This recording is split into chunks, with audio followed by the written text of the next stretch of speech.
இந்த back to school தொடர்பாகவும் மாணவர்கள் பெற்றோர்கள் எதிர்கொள்ளும் சவால்கள் பற்றியும் எங்களுடன் கலந்துரையாட சமூக ஆர்வலர் குயின்டஸ் துரைசிங்கம் இணைந்திருக்கின்றார். வணக்கம் குயின்டஸ்.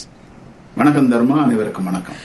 இந்த வேளையிலே பொதுவாகவே நான் ஆரம்பத்தில் குறிப்பிட்டது போல இந்த ஆரம்ப கல்வி, இடைநிலை கல்வி, உயர்கல்வி, பல்கலைக் கல்வி என்று மாணவர்கள் புதிதாக கல்வி ஆண்டை தொடங்க இருக்கின்றார்கள்.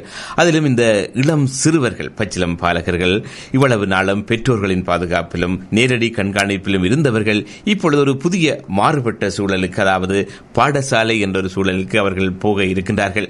இது பொதுவாகவே பிள்ளைகளை விட பெற்றோர்களுக்குத்தான் மிகவும் ஒரு கடுமையான ஒரு அனுபவத்தை தரப்போகின்றது.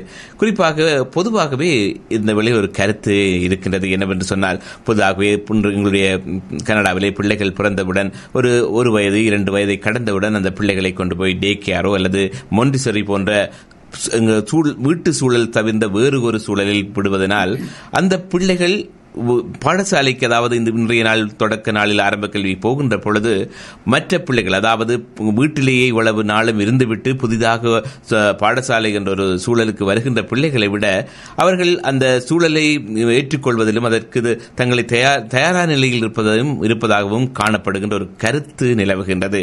இதை பற்றி உங்களுடைய கருத்து என்ன? நீங்கள் சொல்வதில் விடயம் இருக்கிறது என்னவென்றால் தர்மா, இப்போ ஏற்கனவே டே கேரளோ அல்லது வேறு எங்காவது பழக்கப்பட்ட பிள்ளைகள் பாடசாலைக்கு வரும் பொழுது முதல் தடவை பாடசாலைக்கு வருவதாக இருந்தாலும் கூட அவர்களுக்கு அது கொஞ்சம் இலகுவாக இருக்கும் என்பது உண்மைதான். ஆனால் சில வசதிகள் காரணமாக, சில வாய்ப்புகள் சரியாக கிடைக்காததன் காரணமாக அல்லது வெவ்வேறு காரணங்களுக்காக அந்த பிள்ளைகள் ஏற்கனவே டே கேருக்கோ அல்லது வேறு எங்கோ போகாமல் இருந்திருந்தால் கூட அதையிட்டு பெற்றோர் அதிகம் கவலைப்பட வேண்டிய தேவை இல்லை. உண்மையில் அதுல ஒரு சவால் இருக்கிறது. பாடசாலைக்கு முதல் தடவை கொண்டு வரும் பொழுது அதே சவாலை டே கேருக்கு சென்றவர்கள் அல்லது வேறு எங்கு அந்த பிள்ளைகளை கொண்டு போனவர்கள் அதை விட இன்னும் 2-3 வயதுக்கு முன்னதாக அந்த பிள்ளைகளை கொண்டு போகும்போது அதே சவாலை அவர்களும் அனுபவித்திருப்பார்கள். அதனால் எப்படியும் இந்த சவாலுக்கு முகம் கொடுத்துத்தான் ஆக வேண்டும். ஒரே ஒரு பிரச்சனை என்னவென்றால், இன்று அவர்கள் முகம் கொடுக்க போவதில்லை, அவ்வளவுதான் வித்தியாசம். ஆனால் அவர்களும் முதல் முகம் கொடுத்திருக்கிறார்கள் என்பதை நாங்கள் மறந்துவிடக்கூடாது. அதனால் பெற்றோர்கள் இதையிட்டு ஒரு மிகப்பெரிய ஒரு ஸ்ட்ரெஸ்க்குள் போக தேவையில்லை. பெற்றோர்கள் பிள்ளைகளுக்கு கொடுக்க வேண்டியதெல்லாம் பாசிட்டிவ் வைப்ஸ், நல்ல உணர்வை கொடுக்க வேண்டும். பாடசாலையை பற்றி நல்ல விடயத்தை சொல்ல வேண்டும். ஆசிரியரை பற்றி, தங்களுக்கு பிடிக்காத ஆசிரியராக இருக்கலாம். சில வேளைகளிலே இதற்கு முந்தின மூத்த பிள்ளைக்கு படிப்பித்த ஆசிரியர் இவர் அவ்வளவு திறமான ஆசிரியர் இல்லை என்றால் அதை பற்றி இல்ல பிரச்சனை. பிள்ளைகளுக்கு தேவையில்லாமல் நெகட்டிவ் தாட்ஸை கொடுத்து அவர்களை, எங்களது எக்ஸைட்மெண்ட் அவர்களை பயமுறுத்துவதாக ஆகிவிடக்கூடாது. இது ஒரு உண்மையில் ஒரு மகிழ்ச்சியான நாள். பிள்ளைகள் பாடசாலைக்கு போவது என்பது மகிழ்ச்சியான நாள்.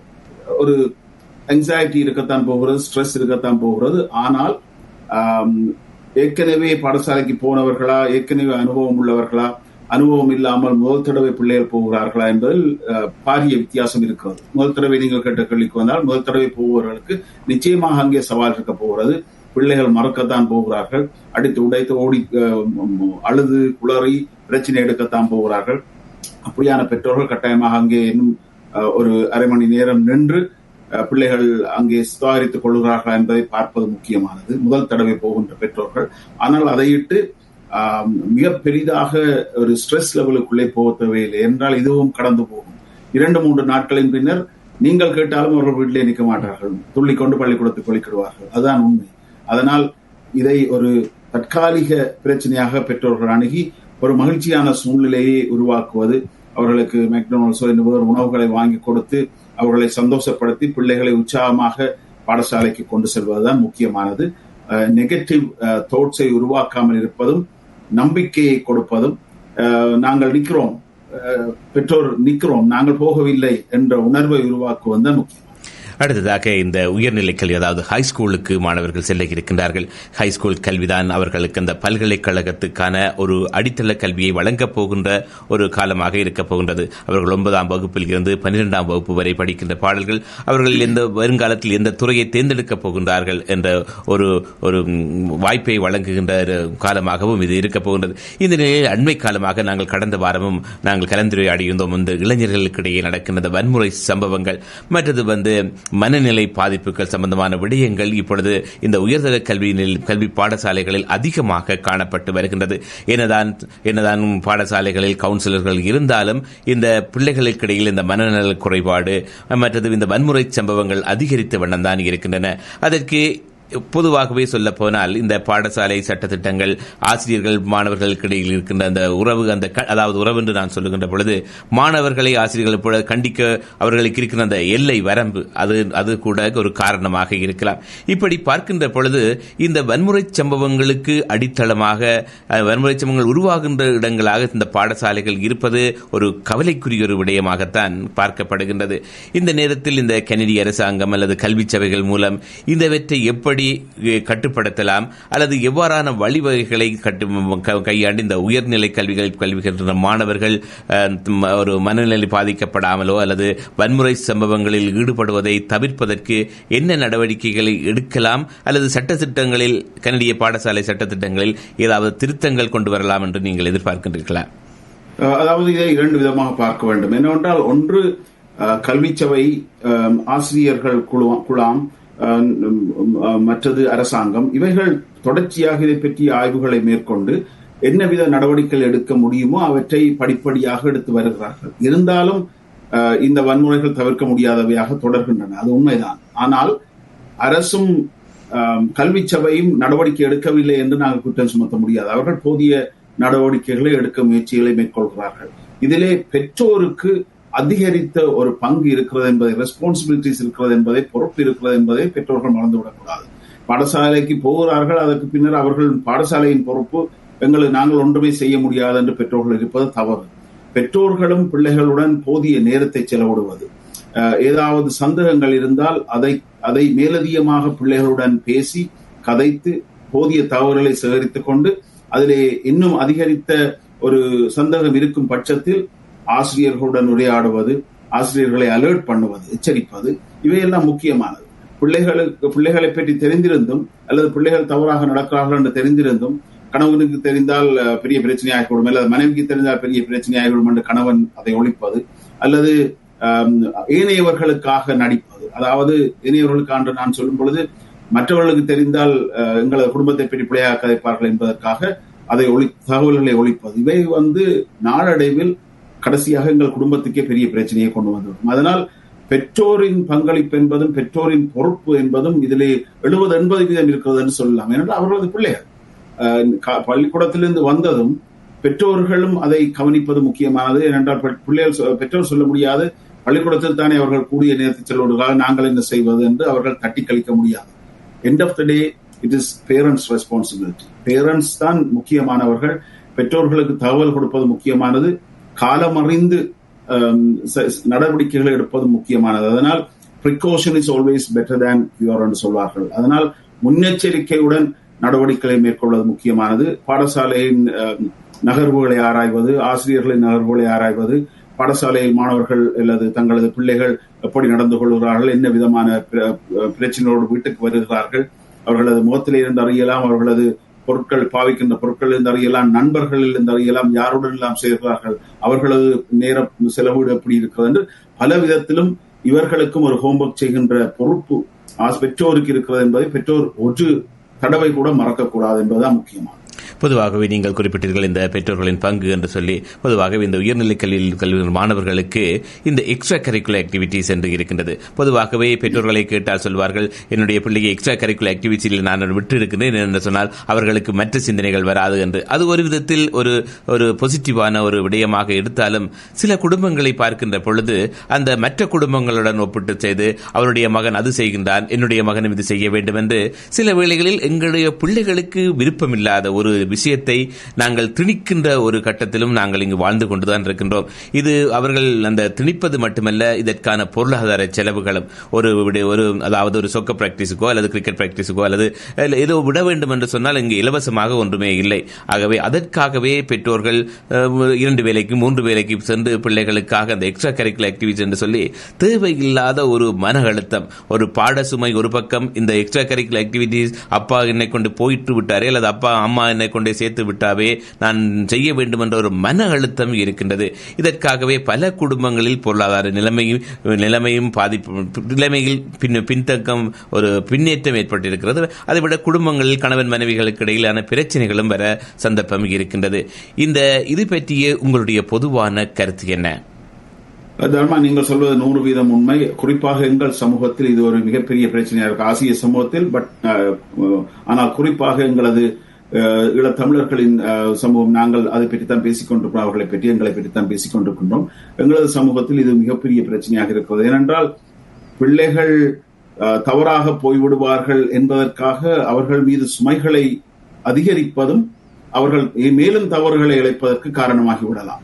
ஏனென்றால் நீங்கள் சொன்னதை போல எக்ஸ்ட்ரா கரிக்குலர் ஆக்டிவிட்டிஸ் அவர்களுக்கு விருப்பம் உள்ளவையாக, அவர்களது திறமைக்கு வலிச்சேர்ப்பனவாக இருக்க வேண்டியது முக்கியமானது.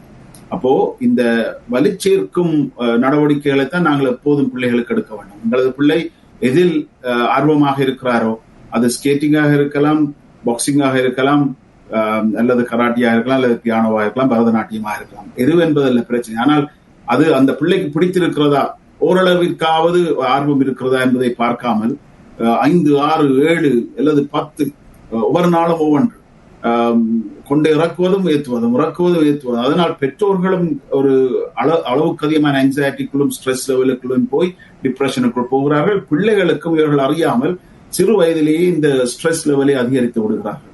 பிள்ளைகள் பிடிக்காதவற்றை எல்லாம் அளவுக்கு அதிகமாக கொடுப்பது என்பது பிழையானது. அதை விட அடுத்தவர்களுக்காக வாழ்வது, எனது அக்கா மகள் என்னுடைய எனது மகளும் பழகும், அதுவல்ல பிரச்சனை. அக்கா மகள் பழகட்டும், எனது மகளுக்கு அந்த ஆர்வம் இருக்கிறதா, விரும்புகிறாரா பார்க்க வேண்டும். சில வழியில் அவர் பேலே டான்ஸை விரும்பினால் பரவாயில்லை, அதிலே விடலாம். அப்போ அவர்களுக்கு பிடிச்சது எது என்பதையும் பார்க்க வேண்டும். ஓரளவிற்கு நேரம் வேண்டும் படிப்பில் கவனம் செலுத்துவதற்கு, ரெஸ்ட் எடுப்பதற்கு. என்னடா பாடசாலையில் 7-8 மணி நேரத்தை செலவழித்து விட்டு, நண்பர்களுடன் ஒரு மணி நேரத்தை செலவழித்து விட்டு அவர் வீட்டுக்கு வருகிறார். ஹோம்ஒர்க் செய்வதற்கு 1 மணி 2 மணி நேரம் வேண்டும். அதை விட அவருக்கு ரெஸ்ட் வேண்டும், நேரத்தோடு படுக்கைக்கு செல்ல வேண்டும், உணவு உண்ண வேண்டும், பெற்றோருடனும் நேரத்தை செலவிட வேண்டும், அல்லது மற்ற சகோதரங்களுடனும் சிறு வயதிலே ஏனைய சகோதரங்களுடனும் உறவுகளுடனும் செலவழிக்க வேண்டும். அதனால் சனி ஞாயிறு உட்பட அனைத்து பாடசாலை தவிர்த்த நேரங்களையும் இப்படியான எக்ஸ்ட்ரா கரிக்குலர் ஆக்டிவிட்டிஸ் என்ற அளவுக்கு அதிகமாக போடுவதன் மூலம் அது மிகுந்த பாதிப்பையும் ஸ்ட்ரெஸ்ஸையும் கூட்டி அது டிப்ரெஷனுக்குள் போய் அவர்கள் பாரிய பாதிப்புகளை பின்னாளில் அனுபவிப்பவர்களாக மாறிவிடுகிறார்கள். அதனால் கட்டாயமாக இவர்கள் பெற்றோர்கள் இதிலே கவனம் செலுத்த வேண்டும். தங்கள் வசதிக்கேற்ப தங்கள் பிள்ளைகளுக்கு என்ன தேவையோ அதை கவனத்தில் எடுத்து குடும்ப சவால்களை அளவுக்கு அதிகமாக பிரச்சனையாக்காமல் புரிந்து நடப்பதன் ஊடாக தங்கள் குடும்பத்தை சரியான பாதையில் கொண்டு செல்வதற்கு இணைந்து, கணவன் மனைவி பிள்ளைகள் எல்லாம் இணைந்து பேசி கதைத்து அவர்களது விருப்பத்தை அறிந்து செய்வது முக்கியமானது. பொதுவாகவே நாங்கள் இப்போ ஆரம்ப கல்வி, இடைநிலை கல்வி, இப்பொழுது பல்கலைக் கல்விக்கும் இப்பொழுது மாணவர்கள் கடின உழைப்புக்கு பின்மீண்டும் காலடி எடுத்து வைத்திருக்கின்றார்கள்.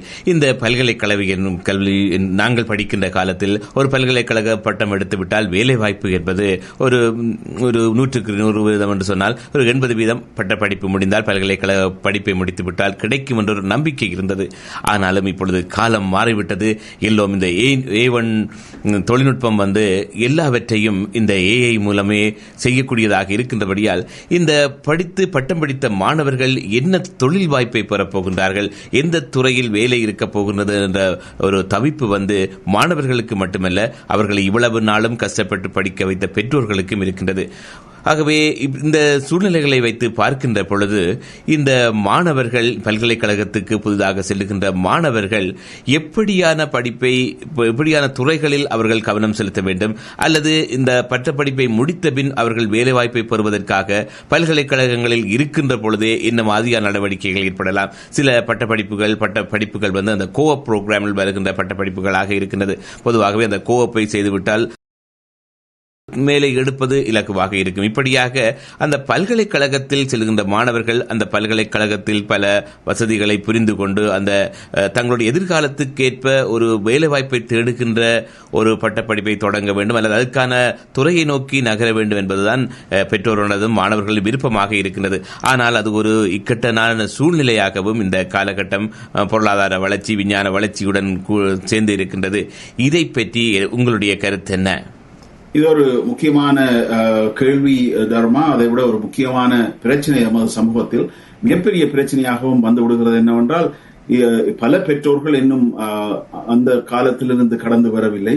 பெற்றோர்கள் தாங்கள் விரும்பும் துறையைத்தான் பிள்ளைகள் மீது திணிக்கின்ற அல்லது மறைமுகமாக திணிக்கின்ற அல்லது அவர்களை எப்படியாவது அந்த திசை நோக்கி நகர்த்தி செல்வதிலே வெற்றி பெறுகின்றவர்களாக இருப்பதற்குத்தான் பெற்றோர்கள் முயற்சிக்கிறார்கள். இது உண்மையிலேயே தவறு. பிள்ளைகளுக்கு 100% உரிமையையும் அந்த பொறுப்பையும் கொடுப்பது முக்கியமானது. ஆனால் பிள்ளைகள் போதிய ஹோம்வொர்க் செய்கிறார்களா இந்த விடயத்தில், அதாவது தேடல்கள் செய்கிறார்களா, போதிய ரீசர்ச் செய்கிறார்களா, போதிய உரையாடல்களை மேற்கொள்கிறார்களா, சரியானவர்களுடன் பேசி தங்கள் எதிர்காலம் பற்றிய தீர்மானத்தை மேற்கொள்கிறார் என்பதை பெற்றோர்களும் இணைந்து அவர்களுக்கு உதவி செய்வது முக்கியமானது. சரியான கன்சல்டன்ஸிடம் கூட்டிச் செல்வதோ அல்லது சரியான இது கல்வித்துறை சார்ந்த நிபுணர்களோடு பேசுவதற்கு வாய்ப்பளிப்பதோ அல்லது எங்களது உறவினர்கள் விடயத்தில் கூட அல்லது வேறு விடயத்தில் கூட சரியானவர்களுடன் பேசுகிறார்கள். இப்ப உறவினர்கள் பலரும் பல துறையை பற்றி பேசுவார்கள். இந்த டாக்டர், இன்ஜினியர், லோயர் விஷயம் எல்லாம் பிள்ளைகளுக்கு பிடித்திருந்தால் நிச்சயமாக, ஆனால் பெற்றோருக்கு பிடிப்பதற்காக அல்லது எனது அண்ணன் வீட்டிலும் அக்கா வீட்டிலும் டாக்டர்ஸ் இருக்கிறது என்பதற்காகவெல்லாம் நாங்கள் அந்த துறையை தெரிந்து செய்ய முடியாது. பிள்ளைகள் இங்கே புல்லுவெட்டுகின்ற கம்பெனி நடத்தினாலும் அதிலே மில்லியனர் ஆகலாம்.